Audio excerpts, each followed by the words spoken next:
제가 오늘은 여러분께요 골프를 잘 칠 수 있는 방법을 좀 알려드릴까 합니다. 제가 골프 많이 쳐봤냐고요? 좀 많이 쳐봤습니다. 닌텐도 위로 많이 쳐봤습니다.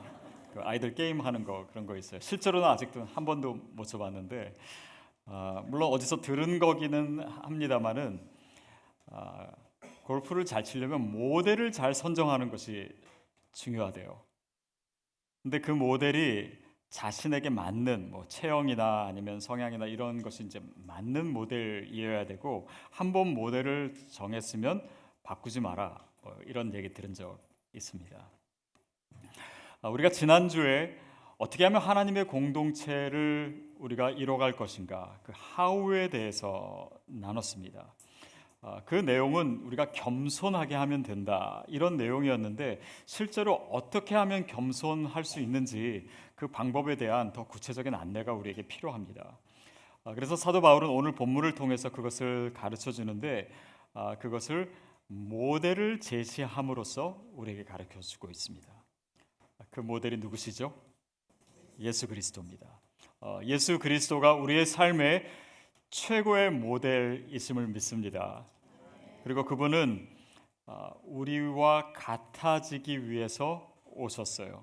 다시 말하면 우리에게 맞는 모델이 되시기 위해서 오신 겁니다. 그리고 그 예수님, 모델이 되신 예수님을 우리가 바꿀 필요도 또 바꿔서도 안 되는 줄 믿습니다. 그리고 그 구체적인 모습을 오늘 본문을 통해서 우리에게 가르쳐 주고 계신데, 우리 한 절씩 읽어 가겠습니다. 5절 6절입니다. 시작.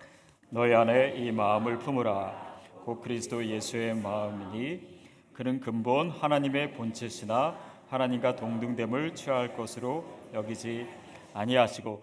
너희가 이 마음을 품으라, 이것은 곧 그리스도 예수의 마음이라고, 즉 겸손한 마음입니다. 그 뒤에 내용이 그것을 알려주죠. 그는 하나님과 본체시나 그 본질상 같으시지만 그와 동등됨을 취할 것으로 여기지 아니하시고 오히려 자기를 비웠다, 이렇게 나와 있습니다. 여기서 우리가 생각해 봐야 될 겸손에 굉장히 중요한 원리가 있습니다. 그것은 뭐냐면, 겸손이라고 하는 것은 자신의 존귀함을 아는 것으로부터 출발합니다. 예수님이 하나님이십니다. 그가 인간이 되셨어요. 그것이 겸손한 이유는 그분이 하나님이라고 하는 사실의 근거에 있기 때문입니다. 하나님이 아닌데 그냥 인간이신데 인간이셨다, 이거는 사실 겸손이 아니죠. 공부를 좀 잘해야지, 제가 좀 그래도 실력이 부족합니다, 이게 겸손이 되지, 공부를 못하면서 실력이 부족하다고 하면 근데 알면서 왜 안 하냐, 이렇게 더 혼나지 않겠어요? 그것은 겸손이 아닌 것입니다. 예수님께서는 하나님과 동등되신, 본체가 같으신 분이에요. 그러나 그분이 그것을 내려놓으시고 낮아지셨습니다. 자, 그 의미는 무엇일까요? 우리 자신이 겸손해야 된다라고 했을 때는 그 전제에 하나님이 우리를 얼마나 존귀하게 여기시는가, 우리가 그분 앞에서 얼마나 소중한 존재인가, 그 사실을 알고 있어야 된다라고 하는 것입니다. 그것을 우리에게 증거로 보여주신 것이 십자가가 아닙니까?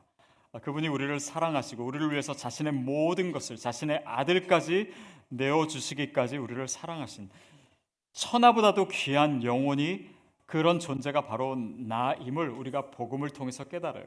복음이 아니면 깨달을 수 없는 우리의 정체성이고 지식입니다. 그래서 크리스천에게 겸손을 요구할 수 있는 이유가 바로 여기에 있습니다. 우리가 이미 존귀한 자이기 때문이에요. 자, 근데 하나님께서는요, 예수님께서 하나님과 동등됨을 취할 것으로 여기지 아니하셨다라고 하는 그 의미에서 우리가 생각해 볼 수 있는 것이 있는데요, 이 존귀함이라고 하는 것은요, 내가 그것을 취하고자 하면 없어집니다. 근데 그것을 내려놓고자 하면 얻어지는 것이 바로 존귀함이에요. 예수님께서 그것을 보여주셨습니다. 그래서 우리가 존귀함에도 불구하고 교만할 수 없는 이유가 바로 거기에 있습니다. 제가 결혼한 지 얼마 안 돼서 한 번은 처갓집에서 이렇게 TV를 보고 있었습니다. 뭐 장인어른, 장모님 이제 다 계시는데 퀴즈 프로그램을 하고 있었어요. 근데 이제 거기서 이렇게 문제를 내면 출연자들이 맞추는데 잘 못 맞추더라고요. 근데 그 중에 이제 이렇게 우물쭈물 주저하면서 못 맞히는 문제를 제가 몇 문제를 맞췄습니다. 그랬더니 이제 장인 장모님이 역시 똑똑한 사이를 얻었구나 이렇게 생각하시는 것 같았어요. 근데 이 후반으로 갈수록 문제가 어려워지는 거예요. 그리고 제가 그 답을 하고 싶었지만 그냥 가만히 있을 수밖에 없었습니다. 속으로 그렇게 생각해서 처음부터 그냥 가만히 있을 걸, 좀 인정받겠다고 했다가 더 망신당하는 꼴이 된 거예요. 여러분, 우리가 사람의 인정을 받고자 하고 뭔가 사람들이 나를 더 높게 평가해 주기를 원하는데 사실은 그것을 내가 취하려고 했을 때 취하지 못하는 경우들이 더 많습니다. 아담이요, 선악과를 먹은 이유가 무엇입니까? 하나님과 같아지기 위해서, 하나님과 동등한 위치에 가기 위해서 그걸 먹은 거예요. 그 결과는 어떻습니까? 에덴 동산으로부터 쫓겨났습니다. 그런데 예수님은, 두 번째 아담이신 예수님은 하나님과 본체가 같으시지만 그와 동등됨을 취할 것으로 여기지 아니하시고 오히려 자기를 비우셨다, 이렇게 나와 있습니다. 그러니까 이 그리스도의 복음이라고 하는 것은요, 우리를 존귀하기도 하지만 그 존귀함을 내려놓을 수 있는 능력이기도 합니다. 저와 여러분에게 그 능력이 있는 줄로 믿습니다. 시드 교회를 이제 시작하면서 처음 이제 체인지 메이커를 모집을 했는데 결정하기 어려웠던 것이 뭐냐면 화장실 청소에 너무 많은 분들이 지원을 하셨어요. 그래서 서로 굳은 일 하시겠다고, 서로 허드렛 일 하시겠다고, 그 마음이 참 감사하고 또 귀하게 여겨졌습니다. 저는 그것이 시드 교회의 문화가 되어야 된다고 믿습니다. 우리가 신앙의 연륜이 오래될수록, 또 직분이 있을수록, 또 교회에 먼저 올수록 더 보이지 않고 더 낮은 일을 하는 것입니다. 왜냐하면 그게 예수님이 보여주신 것이고, 그것이 우리가 예수님을 따른다라고 했을 때 그분을 닮아가야 될 모습이기 때문입니다. 그 다음 구절 7절 말씀 같이 읽겠습니다. 7절 시작. 오히려 자기를 비워 종의 형체를 가지사 사람들과 같이 되었고, 자기를 비워서 종의 형체를 가지셨다. 자기를 비웠다라고 하는 이 사실을 가지고요, 신학자들이 기독론을 하나 세운 것이 있는데 그것이 뭐냐면 케노시스 기독론이라고 하는 것입니다. 케노시스는 비우다라고 하는 뜻이에요. 근데 예수님께서 자기를 비우셨다고 하는데 도대체 뭘 비우셨냐? 그 비움의 내용이 무엇이냐? 그것은 신성이다. 맞죠? 신성을 내려놓으신 거죠. 그러면은 신성을 내려놓으셨으면 예수님은 그냥 인간이 아니냐? 그러면 인간이 십자가에서 죽었다고 어떻게 그것이 우리 모두를 위한 구원이 되겠느냐? 뭐 그런 논쟁이 있었고 또 신학의 맹점을 이제 드러낸 것이죠. 자, 그런데 사실은요, 우리가 이 부분에서 중요한 것은 예수님께서 무엇을 비우셨는가가 아니라 예수님께서 무엇을 위해서 자기를 비우셨나, 그것이 더 중요합니다.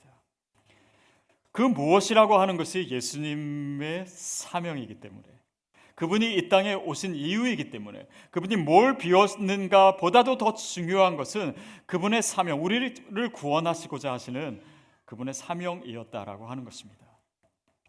여러분, 사명이 있으면요, 낮아지는 것이 두렵지 않습니다.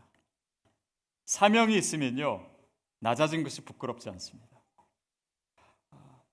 개척 교회를 이제 하면서 저도 저 자신이 좀 여러 면에서 낮아진 것이 아닌가, 그런 느낌을 받을 때가 있습니다. 그런데 제가 그 사실이 부끄러울까요? 전혀 그렇지 않습니다. 저는 오히려 더 감사해요. 왜냐하면 저에게 너무나 분명한 비전이 있기 때문입니다. 저에게 너무나 분명한 하나님이 주신 사명이 있기 때문이에요.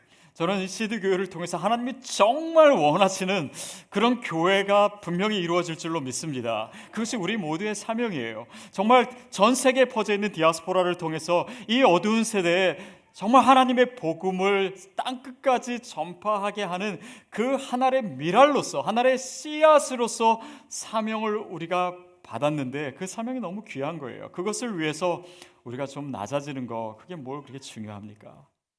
저뿐만 아니라 여러분도 그런 마음으로 이 자리에 오신 줄로 믿습니다. 그냥 뭐 여기가 그렇게 편안한 자리도 아니고, 교회 오면은 뭐 일도 많이 해야 되고 몸도 많이 써야 되고, 또 뭐 계급장 다 띄고 오라 막 이런 얘기나 듣고 그리고 내가 전에 교회를 어떻게 섬겼는지, 어떻게 헌신을 했는지 여기 와서 아무도 알아주지 않고, 그리고 설교 때는 그럼에도 불구하고 더 낮아져라 뭐 이런 설교나 듣고. 그런데 여러분, 우리가 갖게 되는 이 지금 겸손의 마음이 너무나 중요합니다. 왜냐하면 하나님은 그 겸손을 통해서 일하시기 때문이에요. 그 겸손을 통해서 하나님의 사명을, 하나님이 우리에게 주신 사명을 이루시기 때문입니다. 겸손의 목적이라고 하는 것이 어떤 사람에게는 다른 사람에게 인정받기 위한 목적이 될 수가 있습니다. 나 겸손하다고 인정받기 위해서 겸손한 거예요. 그 자체로 겸손의 의미를 잃어버린 것이죠. 이런 얘기 제가 본 적이 있습니다. 어느 지역에서, 그 지역에서 제일 겸손한 사람에게 상을 주기로 했는데 어느 목사님이 그게 이제 선정이 됐다라는 거예요. 그래서 이제 그 성도들이 너무 좋아서 축하하기 위해서 목사님께 금 메달을 만들어 드렸대요. 근데 이제 얼마 지나서 성도들이 다시 그걸 가져갔다고 합니다. 왜냐하면 목사님이 그 다음 주부터 설교하실 때 금 메달을 목에 메고 설교를 하셨다고. 뭐 사실은 있는 얘기는 아니겠죠. 근데 겸손이라고 하는 것이 그렇습니다. 내가 겸손하다라고 하는 순간 겸손의 의미를 놓칠 수가 있어요. 그리고 내가 겸손하다고 인정받는 것 그 자체가 목적이 될 수가 없습니다. 빌립보서 1장 20절 말씀 우리 같이 한번 읽겠습니다. 빌립보서 1장 20절 말씀 시작. 나의 간절한 기대와 소망을 따라 아무 일이든지 부끄러워하지 아니하고 지금도 전과 같이 온전히 담대하여 살든지 죽든지 내 몸에서 그리스도가 존귀하게 되려 하려 하나니. 살든지 죽든지 내 몸에서 그리스도가 존귀케 되는 것, 여러분 이것이 겸손입니다. 그래서 사명이 없으면요, 그냥 사명이 없는 걸로 끝나지 않습니다. 사명이 없으면 그 목표가 나 자신이 돼요. 그래서 오늘 우리가 겸손하고, 오늘 우리가 낮아지고, 오늘 우리가 여러 가지 상황 속에서 내 자신이 겸손할 수 있다면 거기에 어떤 사명을 우리가 가지고 있는가, 어떤 목표로 우리가 나아가고 있는가, 그것을 잘 살펴봐야 합니다. 결국 그 겸손을 통해서 하나님이 일하시는데요. 우리 8절 말씀 같이 보겠습니다. 8절 시작. 사람의 모양으로 나타나사 자기를 낮추시고 죽기까지 복종하셨으니 곧 십자가에 죽으심이라. 그가 십자가에 죽으셨습니다. 자기를 낮추시고,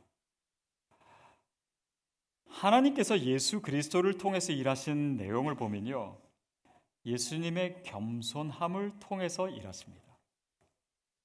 그것은 뭐냐면 우리가 겸손해야 순종할 수 있어요. 우리가 순종하지 않는 이유는 아직 충분히 겸손하지 못하기 때문입니다.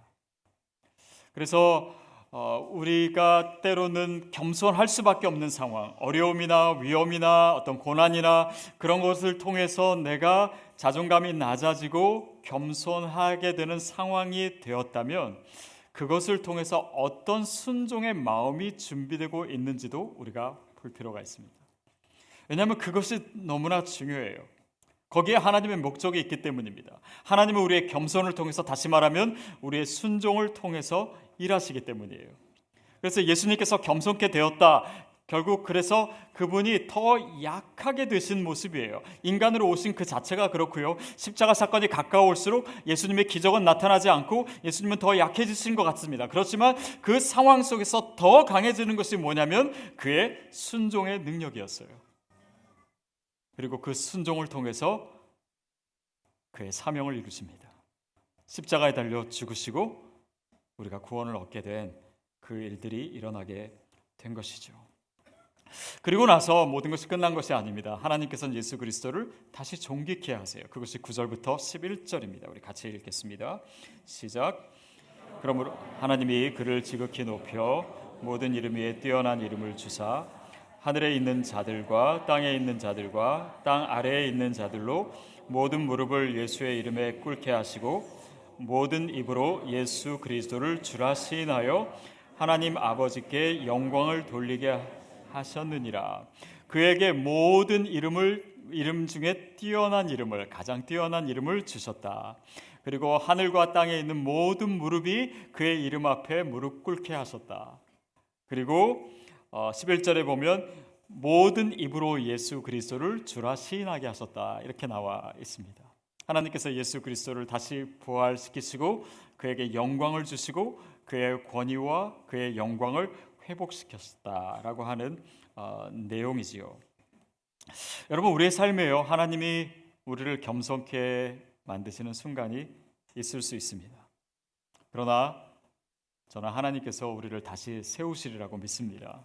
그게 예수님이 보여주신 패턴이에요. 어떤 패턴입니까? 그의 십자가와 부활의 패턴입니다. 또한 사도행전에 보면 이 예수님을 이렇게 표현하고 있습니다. 사도행전 4장 11절 말씀 같이 읽겠습니다. 4장 11절 시작. 이 예수는 너희 건축자들이 버린 돌로서 짐 모퉁이의 머릿돌이 되었느니라. 다시 말하면 예수님이 버린 돌처럼 사람들이 무시하고 또 사람들이 십자가에 못 박아 죽인 그런 모습으로 계셨지만 버린 돌이 짐 모퉁이의 머릿돌이 되었다. 그의 부활과 그의 영광의 회복을 의미하고 있습니다.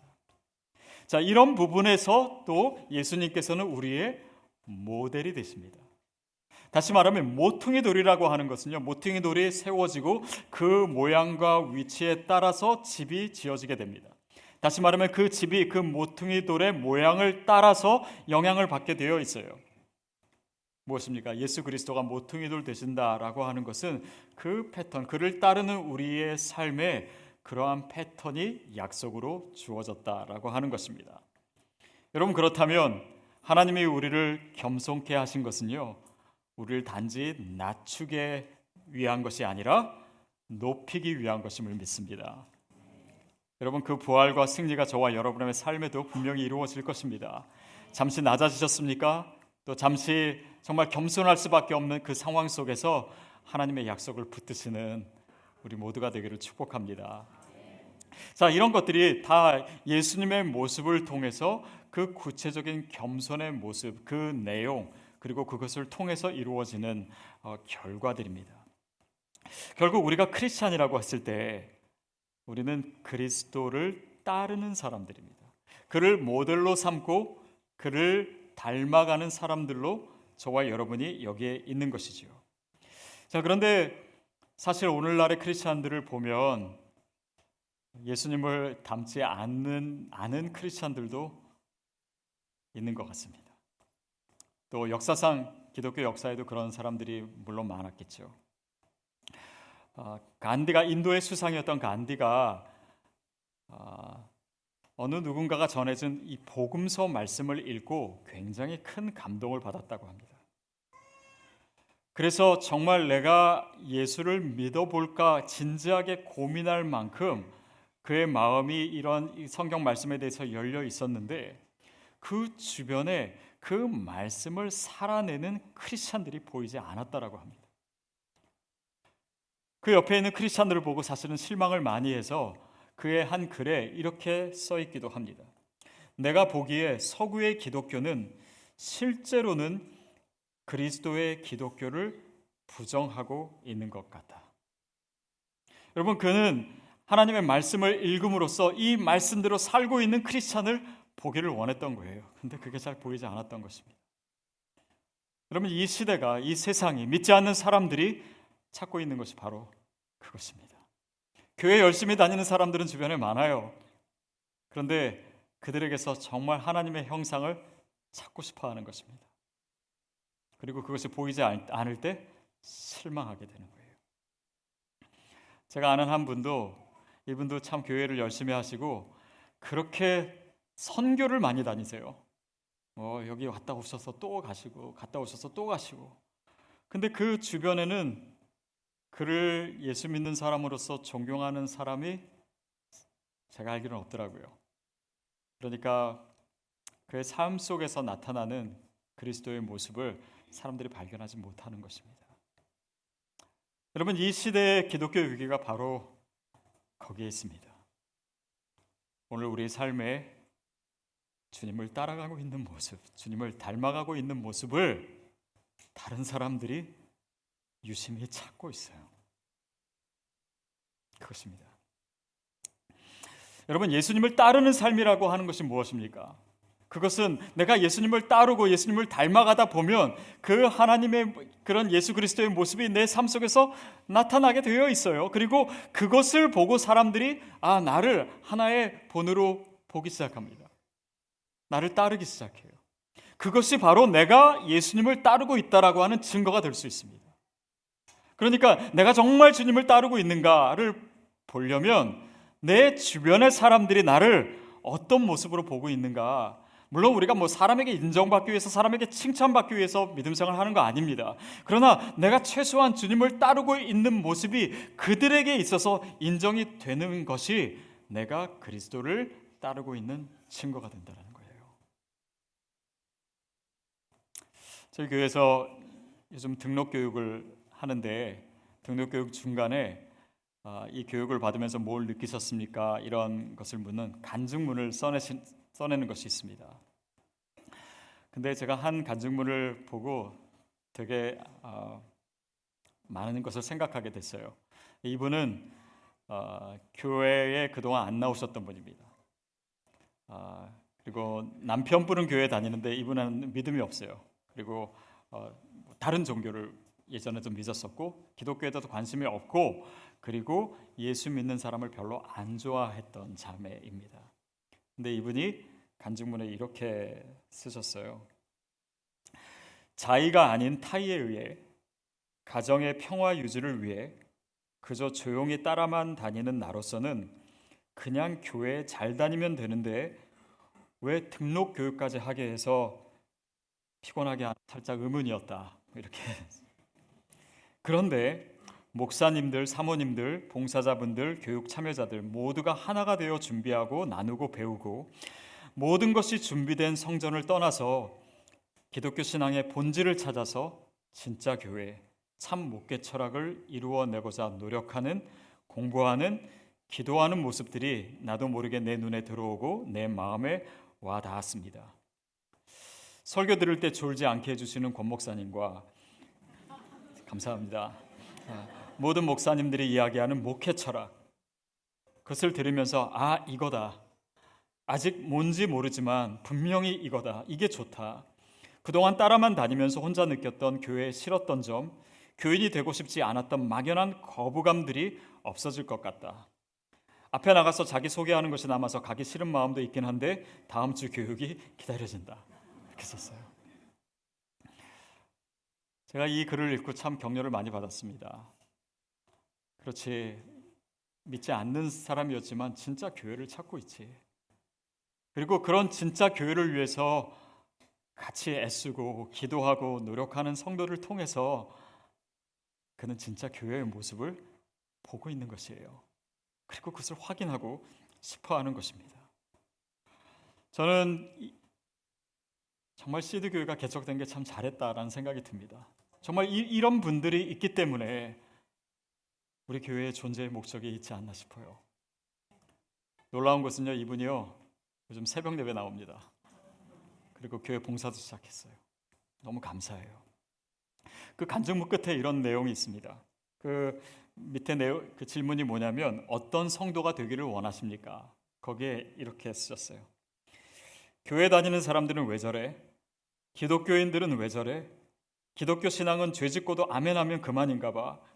예수쟁이들은 거리낌 없이 죄짓고 지들만 알아. 착하지 못하고 바르게 살지 못해도 교회로 친구를 데려갔으니 난 천당가. 부모 공경하지 않아도 예수 믿으니 난 천당가. 교회 안에서도 이간질 일삼고 험담하고 다녀도 예수 믿으니 난 천당 가.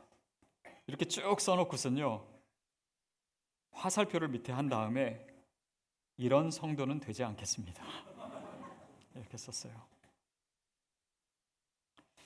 여러분, 물론 이 이야기가 여러분의 이야기는 아닐 수도 있습니다. 그렇지만 우리가 귀담아서 들어야 돼요. 믿지 않는 사람들이 무엇을 보고 있는지, 무엇을 찾고 있는지, 무엇을 기대하고 있는지, 오늘 우리의 삶 속에서 그들이 정말 보고자 하는 것이 무엇인지 이 안에 다 들어있습니다. 그러면서 맨 끝에 맨 밑줄에 뭐라고 썼냐면, 이런 소리 듣지 않는 교인이 아니도록 노력합시다. 우리 모두, 이렇게 썼어요. 예수 믿는 거를 꺼려하던, 예수 믿는 사람들을 싫어하던 한 초신자가 호소하는 이 말에 대해서요, 우리가 반응해야 됩니다. 저는 이분에게요, 진짜 교회의 모습을 보여주고 싶습니다. 진짜 성도가 어떤 사람들이라고 하는 것을 보여주고 싶어요. 실망시켜드리고 싶지 않습니다. 제가 가장 슬프고 또 정말 피가 솟구치도록 힘든 일이 있다면 바로 이런 분들이 실망하는 것입니다. 여러분, 저와 여러분이 세워가는 교회가 저는 정말 주님이 원하시는 교회라고 믿습니다. 그래서 이런 분들이요, 교회 내에 이분 혼자만 있는 게 아닙니다. 여러분 중에도 많아요. 아직 믿음 없이 교회 출석하신 분도 여러분 되십니다. 그분들이요, 보고 있어요. 그들이 뭐 우리를 감시한다라고 하는 의미가 아니라 진짜 믿음을 찾고 있어요.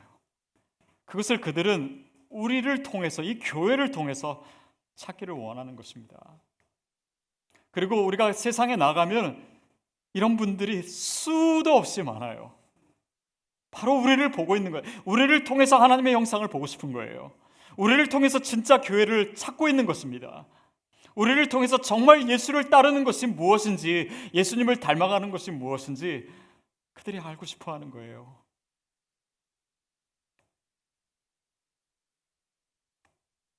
우리가 그것 때문에 여기에 모여 있습니다. 그것이 선교적 교회예요. 그 살아있는 운동력이 있는 교회가 진짜 교회입니다. 복음에 대해서 우리가 믿을 뿐만 아니라 그 복음을 살아내기 때문에 그들이 복음에 대해서 질문하게 만드는 성도, 그런 교회가 이 시대에 절실하게 필요합니다. 우리가 진짜 교회를 원해서 이 자리에 온 거 아닙니까? 저도 그렇고 여러분도 그렇고. 그렇다면 그것은 저와 여러분이 같이 이루어가는 것입니다. 물론 하나님께서 하시는 일이죠. 저는 분명히 시드교회가 그런 교회가 될 줄로 믿습니다. 그리고 정말 수많은 영혼들이 저와 여러분을 통해서 하나님의 생명을 알게 되는, 그 생명을 갖게 되는 그런 놀라운 역사가 일어날 줄로 믿습니다. 다니엘서 12장 3절 말씀 우리 같이 한번 읽겠습니다. 다니엘서 12장 3절 말씀 시작. 있는 자는 궁창의 빛과 같이 빛날 것이요 많은 사람을 옳은 대로 돌아오게 한 자는 별과 같이 영원토록 빛이라. 많은 사람을 옳은 대로 인도하는 자는 별과 같이 오랫동안 빛나리라. 하나님께서 스타로 만들어 주시겠다라는 거예요. 물론 우리가 생각하는 그런 스타가 아닙니다. 정말 하나님 나라에 너무나 귀하고 별과 같이 빛나는 그런 선한 영향력을 가진 그런 사람으로 별과 같이 내가 만들어주겠다. 저는 이 구절을 읽으면서 생각했습니다. 저는 여러분을 스타로 만드는 기획사의 직원이다. 그 대표는 예수님이다. 여러분, 우리 모두가 그런 하나님 나라의 스타가 되기를 축복합니다. 정말 이 시대에 그런 하나님의 사람들이 필요해요. 그리고 이미 그렇게 살고 있는 여러분들이 많습니다. 그렇다면 또 그분들을 통해서 우리가 하나님의 영상을 보게 되는 것이고, 또 그것을 보면서 우리가 예수님을 더 가까이 따라가게 되는 것이고, 그것이 가능하게 하는 것이 교회요, 그것이 공동체입니다. 하나님의 공동체예요. 오늘 아침에 이제 체인지메이커 이렇게 모여서 기도하는데 김한성 목사님이 이제 인도하시면서 두 명씩 짝지어서 기도 제목 나누래요. 그래서 서로 기도해 주래요. 근데 제 옆에 있는 집사님에게 이제 기도 제목을 나누는데 우리 한 가지씩만 얘기하기로 했습니다. 근데 그분의 기도 제목이 뭐냐면 거듭난 자로 살게 해 주시옵소서. 거듭난 자로. 본인이 정말 예수를 믿고 또 지금도 열심히 섬기고 있지만 진짜 거듭난 자로, 예수님을 따르는 자로, 예수님을 닮은 자로 살기를 원합니다. 저는 저와 여러분에게 그것이 가장 첫 번째의 기도 제목이 되기를 축복합니다. 우리가 소원하는 거, 그것이 정말 내가 주님 닮기를 원하고 그것을 통해서 나를 통해서 내가 받은 그 그리스도를 통한 구원, 그 생명이 이 땅의 많은 사람들에게 흘러가게 하는 그런 축복의 통로가 되는 것, 그것이 교회입니다. 그것이 공동체예요. 저와 여러분을 통해서 그 교회가 분명히 이루어질 줄로 믿습니다.